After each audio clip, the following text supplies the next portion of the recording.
ಈ ಭದ್ರಾ ಮೇಲ್ದಂಡೆ ಯೋಜನೆ ಅನ್ನೋದು ಇವತ್ತಿರತಕ್ಕಂಥ ಯೋಜನೆಗಳಲ್ಲಿ ಇಡೀ ದೇಶದಲ್ಲಿ ಅತಿ ಹೆಚ್ಚಿನ ಇದು ಸ್ಪ್ರೆಡ್ ಮತ್ತು ಅತಿ ಹೆಚ್ಚಿನ ಖರ್ಚಾಗುವಂಥ ಒಂದು ಪ್ರಾಜೆಕ್ಟ್ ಅಂದರೆ ಇದೆ ಭದ್ರಾ ಮೇಲ್ದಂಡೆ ಯೋಜನೆ ಇಂಡಿಯಾದಲ್ಲಿ ಇರ್ತಕ್ಕಂಥದ್ದು. ಆ ಒಂದು ಉದ್ದೇಶದಿಂದ ಈ ಪ್ರಾಜೆಕ್ಟನ್ನು ನ್ಯಾಷನಲ್ ಪ್ರಾಜೆಕ್ಟಾಗಿ ಸೆಂಟ್ರಲ್ ಗೌರ್ಮೆಂಟ್ ಉಳಿಸ್ಕೊಳ್ಬೇಕು ಅನ್ನೋದು ಪ್ರಸ್ತಾಪ ಬಂತು. ಅದರ ಬಗ್ಗೆ ಹಲವಾರು ಚರ್ಚೆಗಳು ನಡೀತು ಡೆಲ್ಲಿನಲ್ಲಿ. ಎಷ್ಟು ಮಟ್ಟಿಗೆ ಅಂತಂದರೆ ಸುಮಾರು 2-3 ವರ್ಷಗಳ ಡಿಸ್ಕಷನ್ಸ್ ನಂತರ ಕ್ಯಾಬಿನೆಟ್ನಲ್ಲಿ ಹೋಗಬೇಕದು. ಅದು ಸೆಕ್ರೆಟರಿಯಲ್ ಮೀಟಿಂಗ್ನಲ್ಲಿ ಅಪ್ರೂವ್ ಆಯಿತು. ಈ ಪ್ರಾಜೆಕ್ಟ್ನ ನ್ಯಾಷನಲ್ ಪ್ರಾಜೆಕ್ಟ್ ಅಂತ ತಗೋಬೇಕಂತ ಆಯಿತು. ಕ್ಯಾಬಿನೆಟ್ ಸೆಕ್ರೆಟರಿ ಅವರು ಹೇಳಿದ್ರು, ಯಾರೋ ನಮ್ಮ ಸ್ನೇಹಿತರು ಒಬ್ಬರಿಗೆ, ಇದೆಲ್ಲ ಆಗಿಬಿಟ್ಟು ಬಂದೇ ಬರುತ್ತೆ, ಮುಂದಿನ ವಾರ ಕ್ಯಾಬಿನೆಟಿಗೆ ಕಳಿಸ್ತಾ ಇದ್ದೀನಿ ಪ್ರಸ್ತಾಪನೆ ಅಂತ ಕ್ಯಾಬಿನೆಟ್ ಸೆಕ್ರೆಟರಿಗೂ ಹೇಳಿದರು. 1 ವಾರದೊಳಗೆ ಬರುತ್ತೆ ಅಂತ ನಾವು ಕಾಯ್ತಾ ಇದ್ವಿ. ನಾನಂತೂ ಬೆಂಗಳೂರಿನಲ್ಲಿ ಇಲ್ಲಿಂದ ಬಿಟ್ಟರೂ ನಾನು ಅಲ್ಲಿಂದ ಫಾಲೋ ಮಾಡ್ತಿದ್ದೆ. 1 ವಾರ 2 ವಾರ ಆಯಿತು, ಯಾರು ಮಾತಾಡಲ್ಲ. ಆಮೇಲೆ ಗೊತ್ತಾಗಿದ್ದೇನೆಂದರೆ ಯಾವುದು ರಾಜ್ಯ ಶಕ್ತಿಗಳು ಅದನ್ನು ನಿಲ್ಲಿಸಿವೆ ಅಂತೇಳಿ ಅಲ್ಲಿ ಮತ್ತೆ ಬಿಟ್ಟಿದ್ದಾರೆ. ಇವತ್ತಿಗೂ ಏನಿಲ್ಲ, ಅದ್ರ ಬಗ್ಗೆ ಮಾತಾಡ್ತಾ ಇಲ್ಲ. ಯಾಕೆ ತಗೊಳ್ಳಬಾರ್ದಾಗಿತ್ತು? ಇಲ್ಲಿನ ಸರ್ಕಾರ ಬೇರೆ ಬೇರೆ ಪಕ್ಷಗಳಂತನ ವೈಯಕ್ತಿಕವಾಗಿ ಇರತಕ್ಕಂಥ ವೈಮನಸ್ಸುಗಳಂತ ನಾನು ಹೇಳಾರೆ.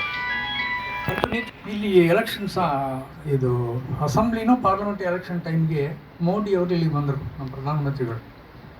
ಅಸೆಂಬ್ಲಿ ಎಲೆಕ್ಷನ್ ಪಾರ್ಲಿಮೆಂಟ್ ಅಸೆಂಬ್ಲಿ ಅದೇ ನಮಗೆ ಅಸೆಂಬ್ಲಿ 13 ಅಲ್ಲ 13ರಲ್ಲಿ ಬಂದರು.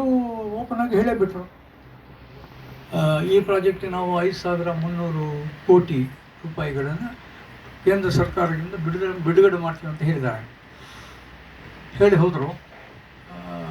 ಈಗ ಇಷ್ಟು 2-3 ವರ್ಷ ಆಗ್ತಾ ಇದೆಯಲ್ಲ, ಅದೇನು ಇನ್ನೂ ಬಂದಿಲ್ಲ, ಯಾವಾಗ ಬರುತ್ತೆ ಅಂತ ಗೊತ್ತಿಲ್ಲ. ಈಗ ಈ ತಕ್ಷಣ ನಡೀತಾ ಇರ್ತಕ್ಕಂಥದ್ದು ಏನಂದರೆ, ಇಲ್ಲಿಂದ ವರದಿ ಕಳಿಸೋದು, ಅವ್ರು ಕೊಕ್ಕೆ ಹಾಕಿ ಇಂಥ ಇನ್ಫಾರ್ಮೇಷನ್ ಅಡಿಷನಲ್ ಆಗಿ ಇಷ್ಟು ಕೊಡಿ, ಈ ಇನ್ಫಾರ್ಮೇಷನ್ ಕೊಡಿ, ಆ ಇನ್ಫಾರ್ಮೇಷನ್ ಕೊಡಿ ಅಂತ ತಿರುಗಿ ಸರಿಸ್ಕೊಡ್ತಾ ಇರೋರು. ಇವತ್ತಿಗೂ ನಮ್ಮ ಸರ್ಕಾರದಿಂದ ಒಬ್ಬ ಸೀನಿಯರ್ ಅಧಿಕಾರಿಯಲ್ಲಿ ಕೂತು ಅವರು ಕೇಳಿದ ಮಾಹಿತಿಯನ್ನು ಸಲ್ಲಿಸ್ತಾ ಇದ್ದಾರೆ ಇವತ್ತು. ಈಗ ನಮಗೊಂದು ಹೃದಯ ರೋಗ ಮತ್ತು ಹೃದಯ ಶಸ್ತ್ರಚಿಕಿತ್ಸೆ, ವ್ಯಾಸ್ಕ್ಯುಲರ್ ಶಸ್ತ್ರಚಿಕಿತ್ಸೆ, ಸಮಗ್ರ ಹೃದಯ ಆರೈಕೆ ಸೇವೆಗಳಿಗಾಗಿ ನಿಮ್ಮ ವಿಶ್ವಾಸಾರ್ಹ RL Jalappa Narayana heart center, STUMC campus, Tamaka, Kolar. 180030090309. ಈಗಲೂ ಅವರು ಮಿನಿಸ್ಟರ್ ಆಗಿದ್ದಾರೆ. ಅವರು ಸ್ವಲ್ಪ ಸಹಾನುಭೂತಿಯಿಂದ ಪರಿಶೀಲನೆ ಮಾಡ್ತೀವಿ ಅಂತ ಹೇಳಿದ್ರು. ಮತ್ತು ಅವ್ರ ಜೊತೆಗೆ ಹಲವಾರು ಸತಿ ನಾವೆಲ್ಲ ಹೋಗಿ ಭೇಟಿ ಮಾಡಿದ್ದೀವಿ. ನಾನು ಒಬ್ಬನು ಹೋಗಿ ಭೇಟಿ ಮಾಡಿದ್ದೀನಿ, ಸಮಿತಿನ ಕರ್ಕೊಂಡೋಗಿ ಭೇಟಿ ಮಾಡ್ತೀನಿ. ಆವಾಗ ಅವರು ಹೇಳಿದ್ದೇನೆಂದರೆ, ಅಷ್ಟೊಳಗೆ ದಾವಣಗೆರೆಯಲ್ಲಿ ಒಂದು ಮೀಟಿಂಗ್ ಆಯಿತು. ನಾನು ಅಟೆಂಡ್ ಆದರೆ JH ಪಟೇಲ್ ಮಿನಿಸ್ಟರ್ ಆಗಿದ್ದರು. ನಾನು ಭದ್ರಾ ಮೇಲ್ದಂಡೆ ಯೋಜನೆ ಬಗ್ಗೆ ಪ್ರಸ್ತಾಪ ಮಾಡಿದಾಗ ದಾವಣಗೆರೆ ರಾಜಕಾರಣಿಗಳೆಲ್ಲ ಬೈದರು. JH ಪಟೇಲರು ನೀರಿಲ್ಲ ಅಂತಂದರು, ಶಿವಶಂಕರಪ್ಪ ನೀರಿಲ್ಲ ಅಂತಂದಿದ್ದಾರೆ. ಎಲ್ಲಿದೆ ಭದ್ರಾದಲ್ಲಿ ನೀರಂತ ಅವ್ರದ್ದು ಟೀಕೆ. ನೀರಿದ್ದದ್ದು ನಾನು ತೋರಿಸ್ತೀನಿ, ನಿಮ್ಗೆ ಯಾಕೆ, ಈ ಪರಿಶೀಲನೆ ಮಾಡಿ ಅಂತ ನಾನು. ಇಷ್ಟೆಲ್ಲ ನಡೀತು. ಆಮೇಲೆ JH ಪಟೇಲರು ನಾನು ಮಾತಾಡ್ಕೊಂಡಿದ್ದರಲ್ಲಿ ಒಂದು ಒಪ್ಪಂದ ಆಯಿತು ನಮ್ಮಿಬ್ಬರಲ್ಲಿ. HK ಪಾಟೀಲ್ಗೆ ನನಗೆ ಒಪ್ಪಂದ ಆಯಿತು. ಅದೇನಂತಂದರೆ, ನೀರು ಇದೆ ಅಂತ ನಾನು ತೋರಿಸ್ತೀನಿ, ನೀವು ಮಂಜೂರು ಮಾಡಿ ಅಂತ ಹೇಳಿ. ನೀರಿಲ್ಲ ಅಂತಂದರೆ ನೀವು ವೆಜಿಟೇಷನ್ ಹತ್ರ ಮಾಡ್ಕೋತೀರಾ ಅಂತಂದ್ರೆ ಮಾಡ್ಕೋತೀನಿ ಅಂತ. ಆಮೇಲೆ ಅದನ್ನು ಹಿಡ್ಕೊಂಡು ನಾನು ಆಂಧ್ರದಲ್ಲಿ ಸೋಮಸಲ ಪ್ರಾಜೆಕ್ಟ್ ನೋಡಿದ್ದೀನಿ. ಈ ಕೃಷ್ಣಾ ನದಿ ಪಾತ್ರದಲ್ಲಿ ನೀರು ಪ್ರಕಾಶಂ ಬ್ಯಾರೇಜ್ ಅಂತ ಒಂದು ಇದೆ ವಿಜಯವಾಡದಲ್ಲಿ. ಆ ಪ್ರಾಂತದಲ್ಲಿ ನಿಮಗೆ ಯಾರ್ಯಾರು ಗೊತ್ತಿದ್ರೆ ಇರ್ಬೋದು. ಆ ಕೃಷ್ಣಾ ಬ್ಯಾರೇಜ್ ದಾಟಿದರೆ ಪ್ರಕಾಶಂ ಬ್ಯಾರೇಜ್ ಎಲ್ಲ ನೀರು ಸಮುದ್ರಕ್ಕೆ ಹೋಗೋದು. ಅದರ ಕೆಳಗಡೆ ಯಾವುದಿಲ್ಲ, ಬೇರೆ ಬ್ಯಾರೇಜ್ ನೀರು ಉಪಯೋಗಿಸುವಂಥದ್ದು ಇವತ್ತಿಗೂ ಇಲ್ಲ. ಅಲ್ಲಿ ಹೋಗಿ ಸೆಂಟ್ರಲ್ ವಾಟರ್ ಕಮಿಷನ್ ರಿಪೋರ್ಟ್ಗಳನ್ನು ಪರಿಶೀಲನೆ ಮಾಡಿದಾಗ ಪ್ರತಿ ವರ್ಷ ಅಲ್ಲಿಂದ 450 TMC ನೀರು ಸಮುದ್ರಕ್ಕೆ ಹೋಗ್ತಿತ್ತು. ಬ್ಲ್ಯಾಕ್ ಆ್ಯಂಡ್ ವೈಟ್ನಲ್ಲಿ ಸಿಕ್ತ ಇನ್ಫಾರ್ಮೇಷನ್ ನನಗೆ.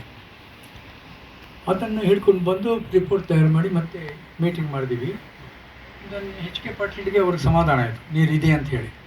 ಆಯಿತು ಕೋದಂಡರಾಮನವರೇ, ನೀವು ಹೇಳಿದ್ರಲ್ವ, ಒಪ್ಪಿದ್ದೀನಿ, ನಾನು ವರ್ಕೌಟ್ ಮಾಡ್ತೀನಿ ಅಂತಂದರು. ಆಮೇಲೆ ಕೆಲವು ಮೀಟಿಂಗ್ಗಳ ನಂತರ ಕ್ಯಾಬಿನೆಟ್ ಮೀಟಿಂಗ್ಗೆ ಈ ಪ್ರಸ್ತಾವ ತಗೊಂಡೋದ್ರು. SM ಕೃಷ್ಣ ಅವರು ಮುಖ್ಯಮಂತ್ರಿ ಆಗಿದ್ದರು ಅವರು. ಕ್ಯಾಬಿನೆಟ್ನಲ್ಲಿ ಅಪ್ರೂವ್ ಆಯಿತು. ಸೆಪ್ಟೆಂಬರು 2003 ಈ ಭದ್ರಾ ಮೇಲ್ದಂಡೆ ಯೋಜನೆ ಮಂಜೂರು ಆಗಿದ್ದು ಕ್ಯಾಬಿನೆಟ್ನಲ್ಲಿ ಸೆಪ್ಟೆಂಬರ್ ತಿಂಗಳು, ಡೇಟ್ ಗೊತ್ತಿಲ್ಲ, ನನಗೆ ನೆನಪಿಲ್ಲ, 2003ರಲ್ಲಿ ಆಯಿತು. ಯಾಕೆ ಅದನ್ನು ಕಾರ್ಯಗತಗೊಳಿಸಲಿಲ್ಲ ಅಂತ ಅನಿಸ್ತು ನನಗೆ. ಆವಾಗ ನಾನು ಹೇಳಿದ್ದೇನೆಂದರೆ, ನೀವು ಚುನಾಯಿತರು ಆಗಿದ್ದಾದರೆ ಭದ್ರಾ ಮೇಲ್ದಂಡೆ ಯೋಜನೆಯನ್ನು ಮಂಜೂರು ಮಾಡಿಸ್ಕೊಳ್ಳೋ ಪ್ರಯತ್ನ ಒಂದು ಮಾಡ್ತೀನಿ. ಎರಡನೇದಾಗಿ, ಈಗ ನೀವು ಬೆಂಗಳೂರಿನಿಂದ ಚಿತ್ರದುರ್ಗಕ್ಕೆ ಟ್ರೈನಲ್ಲಿ ಬರಬೇಕಾದ್ರೆ ಅಲ್ಲಿ ಎಲ್ಲೋ ಇಳಿಬೇಕಿಲ್ಲ, ಅದು ಯಾವುದದು ಚಕ್ಕಿಜಾಜೂರಿನಲ್ಲಿ, ಅಲ್ಲಿ ಇಳಿದು ಬೇರೆ ಟ್ರೈನ್ ತೊಗೊಂಡು ಬರೋದಿತ್ತು ಆಗಿನ ಕಾಲದಲ್ಲಿ.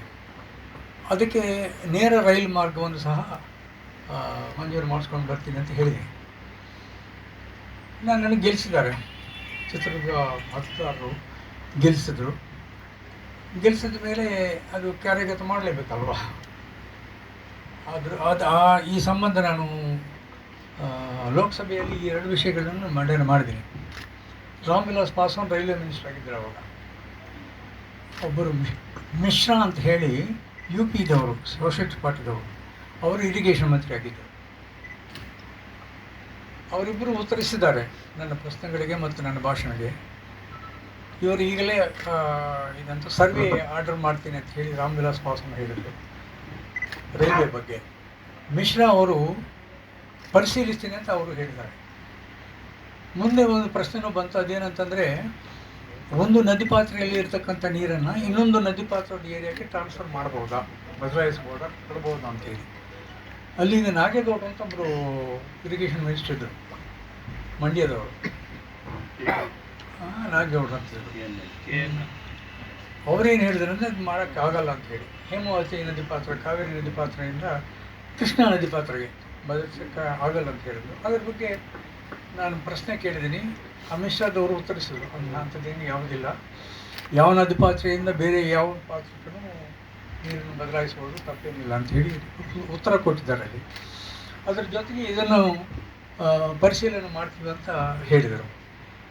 ಆಗಲೇ ಈ ಅಷ್ಟರೊಳಗೇ ಬಂತಂತ ಕಾಣಿಸ್ತದೆ. ನಾನು ಇಲ್ಲಿ ಬರೋದ್ರೊಳಗೇ ಬಂತಲ್ಲ, ಅದು ಬಚಾವತಾ ಯೋಜನೆ ಬಂದದ್ದು 1880. ಅದರಲ್ಲಿ ಬಚಾವತಾ ರಿಪೋರ್ಟ್ನಲ್ಲಿ ಇದ್ರ ಬಗ್ಗೆ ಪ್ರಸ್ತಾಪ ಮಾಡಿದ್ದಾರೆ, ಭದ್ರಾ ಮೇಲ್ದಂಡೆ ಯೋಜನೆ ಬಗ್ಗೆ ಪ್ರಸ್ತಾಪ ಮಾಡಿದ್ದಾರೆ. ಅದೇನಂತಂದರೆ, ಅವ್ರು ರಿಜೆಕ್ಟ್ ಮಾಡಲಿಲ್ಲ. ಈ ಪ್ರಸ್ತಾಪನೆಯನ್ನು ರಿಜೆಕ್ಟ್ ಮಾಡದೆ ಏನು ಹೇಳಿದ್ದಾರೆ ಅಂತಂದರೆ, ಇದು ಅಗತ್ಯ ಅನಿಸ್ತದೆ, ಆದರೆ ನೀರಿನ ಲಭ್ಯತೆ ಬಗ್ಗೆ ಅನುಮಾನ ಇರೋದರಿಂದ ತಕ್ಷಣ 8 TMC ನೀರನ್ನು ಅದಕ್ಕೆ ಟೆಂಪರರಿಯಾಗಿ ಅಲರ್ಟ್ ಮಾಡಿ, ಉಳಿದದ್ದನ್ನು ನೀವು ಸೇವ್ ಮಾಡಿಕೊಂಡು ಜಾಸ್ತಿ ನೀರಿದ್ದರೆ ಮಾಡಿಕೊಳ್ಳಿ ಅಂತ